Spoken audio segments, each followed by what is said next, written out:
Hello दोस्तों, मेरे पास Realme का C2 मोबाइल है। ये देख सकते हैं, Realme का C2 मोबाइल है। इसमें फोल्डर डैमेज है, टूटा हुआ है।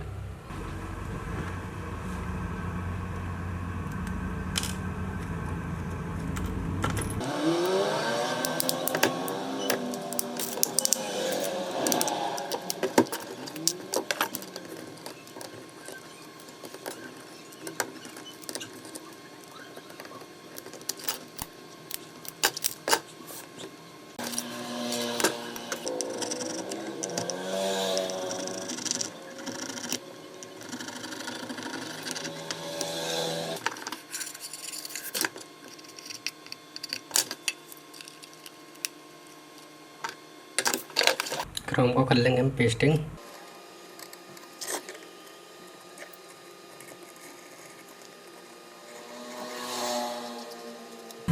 ये है हमारा फोल्डर न्यू वाला, इसको करेंगे हम फिट।